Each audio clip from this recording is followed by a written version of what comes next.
un nuevo programa de La Voz de Todos. Tenemos mucho para hablar con ustedes hoy. Primero que nada, nuestra solidaridad al pueblo de Córdoba, y justamente hablando de Córdoba vamos a estar hablando enseguida con la diputada nacional Patricia de Ferrari, para que nos cuente un poco qué es lo que está pasando en la provincia mediterránea, y además preguntarle si todo lo que plantea el gobernador de la Sota en cuanto a los programas que tiene para prevención de este tipo de siniestros, que, a ver, yo creo sinceramente que más allá de que uno pueda tener mucha infraestructura, son inevitables, pero el gobernador se ha jactado hablando de que hay fondos, que hay recursos, que hay, insisto, programas muy importantes. Si esto es verdad, si eso se podía haber previsto, si se podía haber de alguna manera manejado en otro contexto la situación que vive el pueblo de Córdoba hoy, se lo vamos a preguntar a la diputada de Ferrari. Y además, obviamente, vamos a hablar de política y cómo está viendo la Unión Cívica Radical en Córdoba, que va recuperando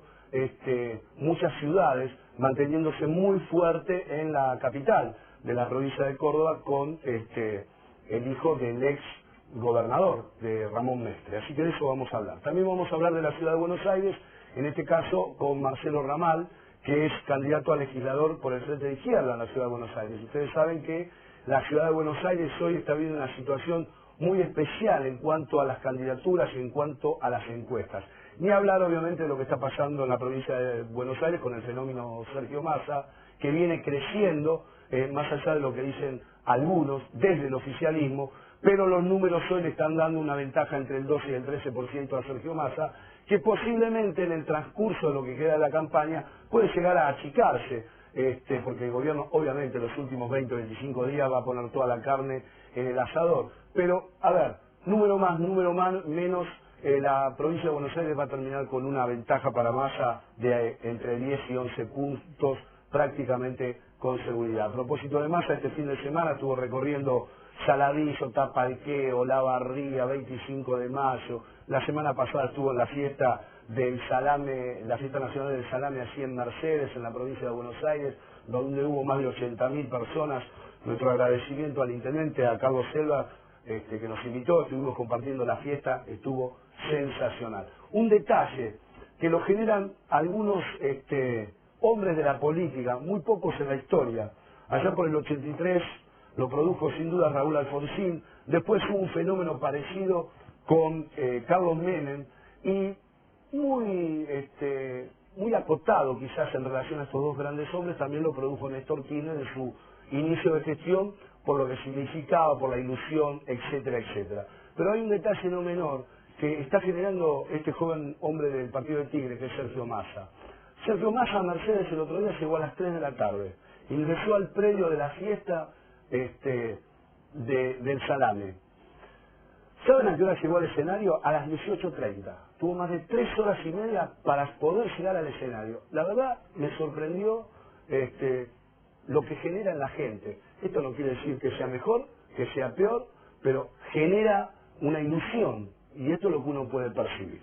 Rápidamente, dos cositas. La primera, bueno, nosotros acá tiramos la semana pasada el tema de la Gendarmería Nacional. Le pedimos a Sachs, al jefe de la Gendarmería Nacional, la renuncia por una cuestión de dignidad hacia sus tropas. Bueno, luego en la semana y la misma noche del domingo, otros medios reflejaron lo que está pasando con nuestra Gendarmería Nacional. Eso por un lado.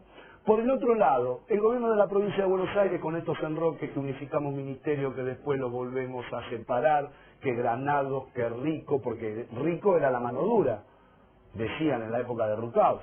Resulta que ahora lo redituamos con Granados. Pero bueno, más allá de todo esto y del gasto que tiene la provincia en algunas cosas que la verdad que hoy no tendría que gastar, hay una situación gravísima.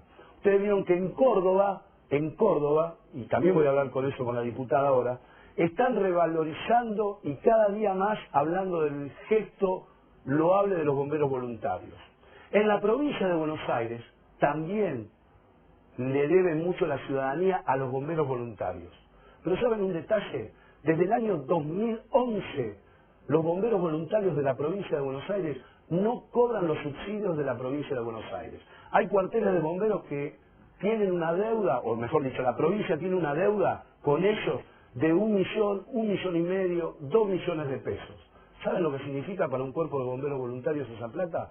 Así que yo le pido a mi amigo el gobernador Scioli, que a ver si liberamos un poquito la chequera y le damos los subsidios a los bomberos que tanto los necesitamos y tanto hacen por la comunidad. Y por último, la semana pasada le mostrábamos una foto que es la del senador provincial Fafio de la provincia de Buenos Aires. Senador, yo lo invité, no me llamó ni usted ni su gente de prensa, no me tenga miedo, no lo voy a morder. Yo lo invité porque quiero que venga a hablar conmigo de la provincia de Buenos Aires. Porque, insisto, lo veo pasar por un montón de canales de televisión, pero con mucho respeto hacia mis colegas, como no conocen la provincia de Buenos Aires como la tendrían que conocer, lo dejan decir lo que usted quiere.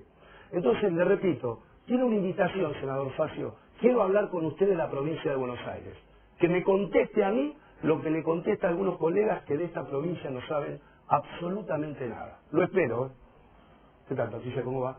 ¿Todo bien? Muy buenas tardes, todo bien. Me alegro. Bueno, a ver, dentro de las circunstancias. dentro de las circunstancias, a ver, contame, ¿cuál es la realidad de Córdoba? Esta desgracia que están viviendo, que más allá del color político, más allá de las responsabilidades, me parece que es una situación caótica, pero uno lo escucha al gobernador decir que tiene recursos, que tiene temáticas preparadas para este tipo de situaciones, que Córdoba como ninguna está preparada para estas cosas. Pero ¿está Córdoba preparada para esto? ¿Es verdad lo que dice de la Sota? No, el tema del fuego en Córdoba es increíblemente complejo. Nosotros, la oposición, hemos resuelto hacer un aporte al terrible momento que se está viviendo y a las grandes pérdidas que están ocurriendo, de no ser en este momento críticos en tema de datos y demás. Yo lo que voy a plantear es una situación general. Córdoba desde el año, como todos conocemos, una ciudad mediterránea, no tiene agua a menos que la embalse. Y el último embalse que se hizo en Córdoba fue en el año 80 y pico, casi 89. Entonces tenemos un déficit de agua importante. La población ha crecido exponencialmente, sobre todo en los lugares de turismo. Entonces eso plantea deforestaciones masivas, eso plantea con los emprendimientos turísticos la gran presencia de gente que va y viene, lo cual hace que además sean menos cuidadosos con el medio ambiente, porque quien está en un fin de semana no le importa cuidar el recurso. Y en el caso de Calamuchita se han producido forestaciones masivas de pino, que no siendo una flora autóctona, lo que necesita es un cuidado especial. Eso significa que hay que ralearla, que hay que tener contrafuegos, que hay que tener, porque el pino, por la resina, se enciende, transmite fuego a través de las raíces, o sea que la tierra hierve en la zona de los incendios y aparece por un contacto de raíces subterráneos en otros árboles que te van explotando, sin contar lo que pasa con las piñas. Entonces tenemos un exceso de población con un crecimiento desmedido en lugares que realmente no están preparados para recibir tal afluente de gente, ni infraestructura para que eso no sea en términos de generar peligro. Haciendo una comparación totalmente absurda, es más o menos como pasa en algunas zonas del conurbano bonaerense, donde se ha sumado mucha población, pero no está lo básico, ni el agua potable, ni las cloacas. Exactamente, ese es un gran problema.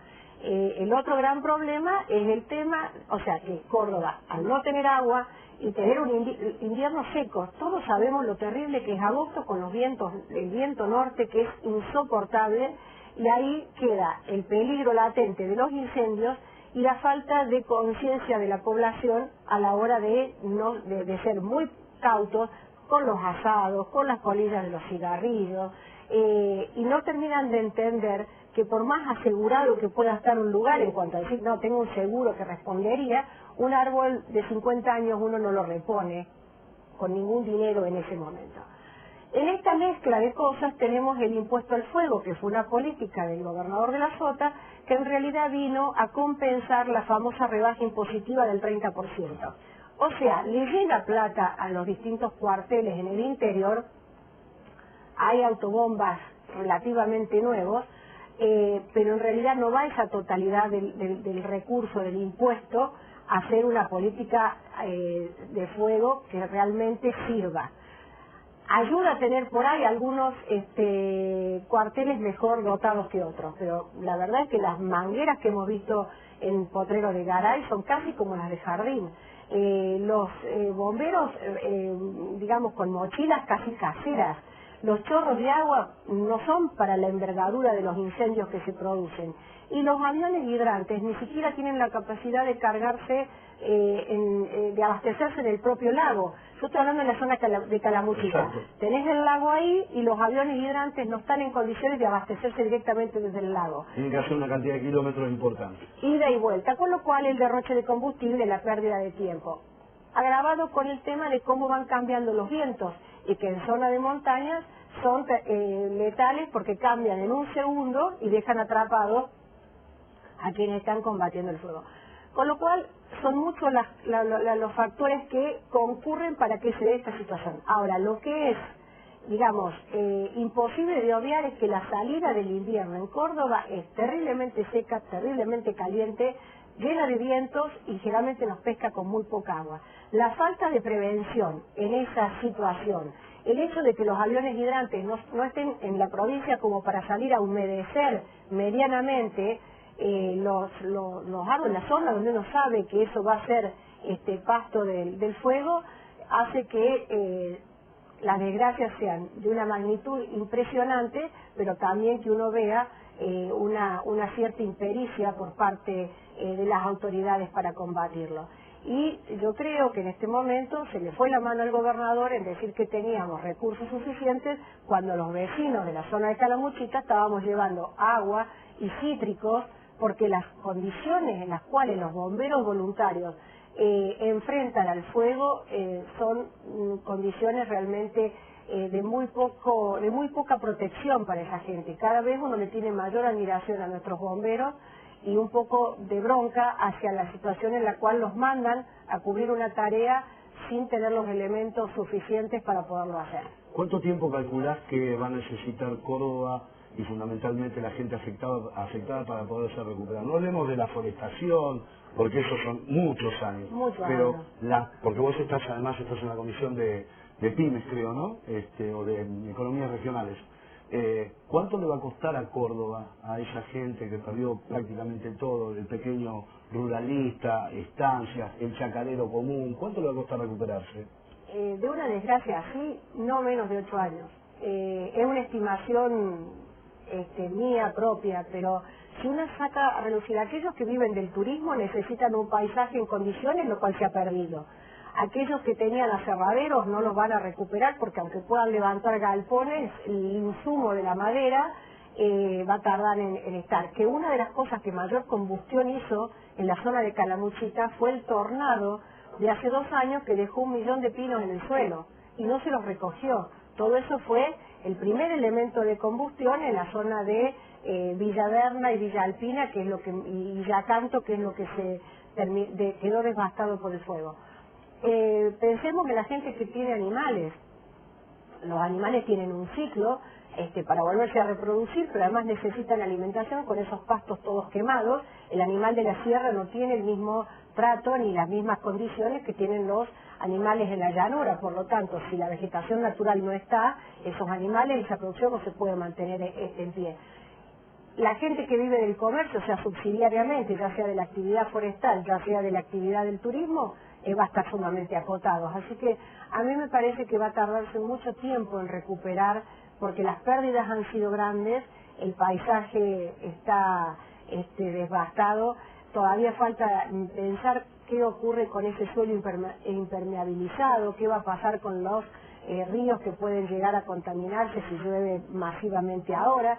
La verdad es que es una pérdida terrible. Lo que no se puede decir es que nos haya sorprendido. Córdoba en el invierno es muy seca, Córdoba desde la década de los 80 no tiene nuevos diques y no tiene un plan para mejorar su abastecimiento de agua. Por lo tanto, si además no somos capaces de prevenir en forma muy exigente lo que nos puede producir el fuego, estamos en la situación en la que hemos quedado en este momento. Patricia, tengo la última, y esta tiene netamente que ver con la política. ¿Cómo está el radicalismo en Córdoba, donde históricamente fue muy fuerte, donde hoy Mestre ha consolidado un poder importante en la ciudad de Córdoba, en la ciudad capital, pero sé que van recuperando muchas comunas? ¿Cómo están lo de ustedes? No, el radicalismo está bien en la provincia, en el sentido de que no está tan bien como nos gustaría, pero nosotros los radicales de Córdoba sabemos decir que estamos de pie, que estamos caminando. Córdoba es una de las pocas provincias en la cual el radicalismo va solo, no va aliado con otra fuerza, por lo tanto lo que tenemos es capital pura y exclusivamente de la lista 3.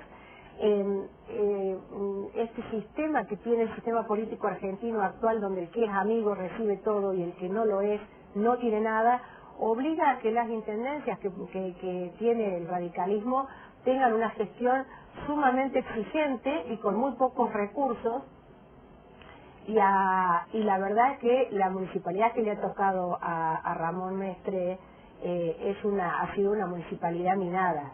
La fuerza que tiene los sindicatos de empleados públicos de Córdoba y los sindicalistas del transporte tienen una capacidad de veto y de parar a la ciudad que hacen una gestión difícil. Aún así, está haciendo una buena gestión, la ciudadanía así se lo reconoce, y hay que ver en las elecciones del 27 de octubre el esfuerzo que ponemos toda la dirigencia para tener más,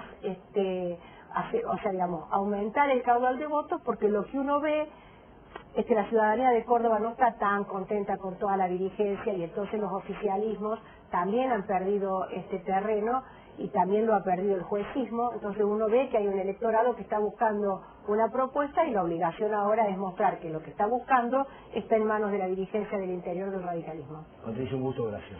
Muchísimas gracias a usted. ¿Algún día volverá la lista 3? Como en el 83, 85, de todo el país. En Córdoba está. Ojalá que sí, pero yo creo que la tendencia es a generar alianzas o acciones programáticas que van un poco más allá de cada partido en particular.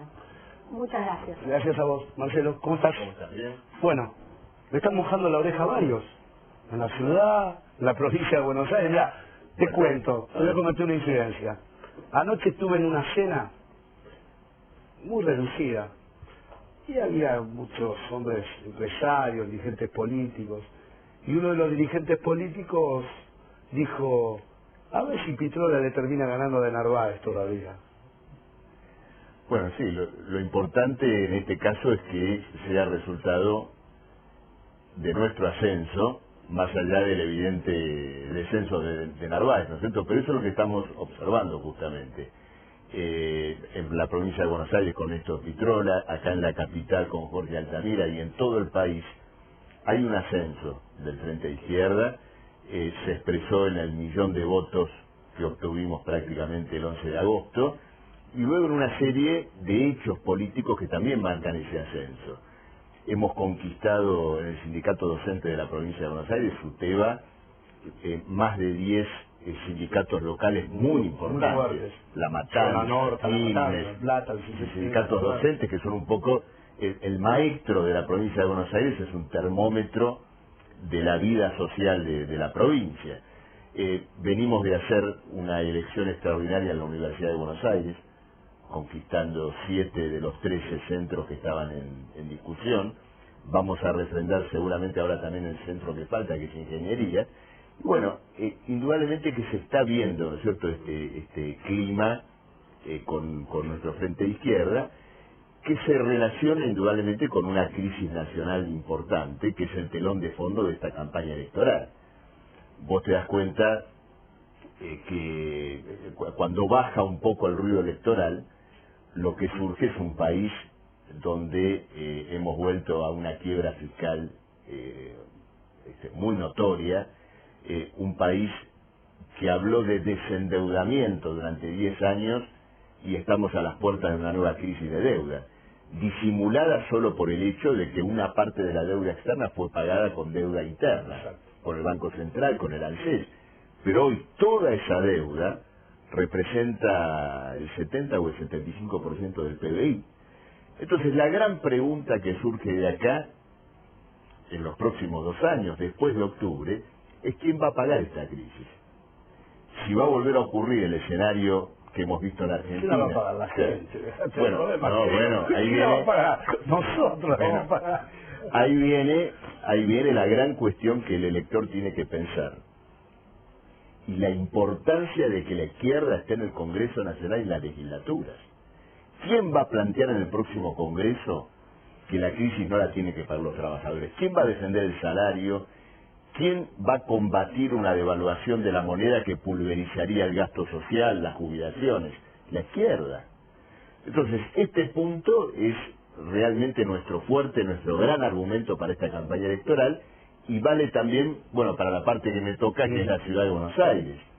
Una ciudad golpeada por antagonismos sociales muy fuertes, donde tenemos de un lado una construcción inmobiliaria indiscriminada, de carácter especulativo, que no aporta un metro cuadrado a la crisis de vivienda que tiene la ciudad. Donde además el kirchnerismo y el macrismo en eso son socios. Totalmente. En eso levantan las manitos todos. Totalmente. En diciembre pasado votaron juntos la venta de los terrenos públicos libres más valiosos de la ciudad. Como enajenación de tierra, lo que votaron juntos el macrismo y el kirchnerismo en diciembre es la enajenación de suelo público más grande de la historia de la ciudad. Esto nosotros está completamente claro. Luego es una ciudad donde la contracara de esto son las 500.000 personas que no tienen una vivienda adecuada, un estado del hospital público calamitoso, con médicos y enfermeras precarizadas, con un plan del macrismo para cerrar hospitales y compactarlos, como dicen ellos. ¿Por qué? Para vender el terreno libre y ponerlo a disposición de negocios inmobiliarios. Una ciudad donde el Estado es el principal precarizador, con más de 15.000 trabajadores que tienen contratos basura. Bueno, en esa ciudad y en esa legislatura de pactos contrarios a la población, la izquierda es enormemente necesaria. Cuando Jorge fue legislador porteño, hablo de Jorge Altamira, de igual audiencia, fijó posiciones y logró, a pesar de estar prácticamente en soledad, pulsear mucho, acompañado por la sociedad, sacar determinadas leyes que obviamente protegieron a ciertos sectores de la ciudad de Buenos Aires. Sentado Marcelo Ramal ahí, ¿va a sentir o va a tener esa misma sensación de pelear en soledad, o pensás que la comunidad de la ciudad de Buenos Aires, te vote o no te vote, estando vos en la legislatura, va a decir, bueno, vamos a acompañar acá? No, yo creo que se va a dar lo que ya se dio con Altamira, pero probablemente en un escalón superior. No solo por todo esto que estamos sintiendo, sino porque nuestra capacidad de representación del movimiento popular de la ciudad ha crecido. Yo quiero llegar a la legislatura de la ciudad como expresión del movimiento popular que reclama por vivienda, del movimiento de médicos y enfermeras de los hospitales públicos, donde médicos del Partido Obrero forman parte de la minoría y de la oposición de la Asociación de Médicos. Quiero llegar como parte de los maestros de la capital, que también son militancia y oposición en el sindicato docente. Entonces, esa fuerza nos da un crédito para dar una batalla muy fuerte en la ciudad. Y como vos bien decís, cuando Altamira fue legislador, con un legislador y la fuerza de los trabajadores del subte, de la salud, de la educación, logramos aprobar leyes muy importantes, la reducción de la jornada laboral en el subte, la posibilidad de lograr conquistas sanitarias. Bueno, este es el desafío que vamos a tener planteado en la ciudad. Ahora, desde la legislatura porteña, bien digo, Marcelo, ¿qué es lo primero que hay que empezar a replantear? Vos hablaste del tema de la cuestión inmobiliaria, el tema de la salud, el tema de la educación, que son, creo, cosas fundamentales, pero ahí ya sentado, llegás, agarrás a tu secretaria, o la agarramos a Maura y le decís, bueno, anda, este es el primer proyecto que tiene que presentar el Frente de Izquierda. ¿A dónde va Marcelo Ramal? ¿A dónde apunta? No, primero voy a la cuestión del trabajo, el salario y el trabajo. En la ciudad más rica del país no puede ser que el promedio salarial llegue a la mitad de la canasta familiar. Entonces vamos a un planteo de defensa del salario equivalente a la canasta familiar, a una lucha para terminar con la precarización laboral en la ciudad, en primer lugar en el propio Estado, y luego me va a tocar seguramente dar el debate del presupuesto, que un poco resume todo. Claro. Bueno, y el presupuesto de la ciudad también es confiscatorio. El 80% de la recaudación la pagan los vecinos con impuestos que afectan a su salario y a su capacidad de consumo. una aberración, Daniel, en el sistema impositivo, no solo de la Ciudad de Buenos Aires, es que la persona que tiene una vivienda única pague impuesto por el solo hecho de tener una vivienda.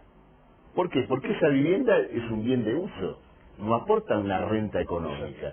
Otra cosa es pagar la parte que hace con el servicio municipal, alumbrado, barrido, limpieza. Pero nosotros, detrás de un supuesto alumbrado, barrido y limpieza, pagamos además por el hecho de tener una vivienda. Todo es así. En cambio, los grandes grupos turísticos, económicos, financieros, que sí tienen un usufructo económico por estar radicados en el lugar más rico y céntrico del país, prácticamente no tributan para la Ciudad de Buenos Aires.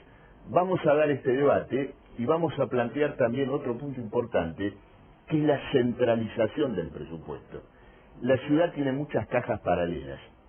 El Banco Ciudad funciona por separado, la Corporación Buenos Aires Sur y la Corporación Puerto Madero, la Caja del Negociado Inmobiliario también funciona aparte. Lo mismo pasa con autopistas urbanas. Hay que establecer un presupuesto único, someterlo a un control democrático por parte de trabajadores, por parte de vecinos, y ordenar las prioridades. Trabajo, reconstrucción del sistema de salud, reconstrucción del sistema de educación. Esas son las prioridades del Frente de Izquierda de la legislatura. No sé, siempre es un gusto charlar con vos, te dejo una pregunta para el próximo programa, porque da para largo. Macri el otro día dijo que hay que echar un montón de ñoquis todavía, pero me lo contestás en el próximo programa. Sí, claro. Habría que comenzar por muchos de los altos funcionarios del gobierno de la ciudad que no han resuelto nada, han espiado a la población de la ciudad y han hecho negociados muy contrarios al patrimonio público. Y muchos no viven en la Ciudad de Buenos Aires. Además. Nos reencontramos en 7 días. Gracias.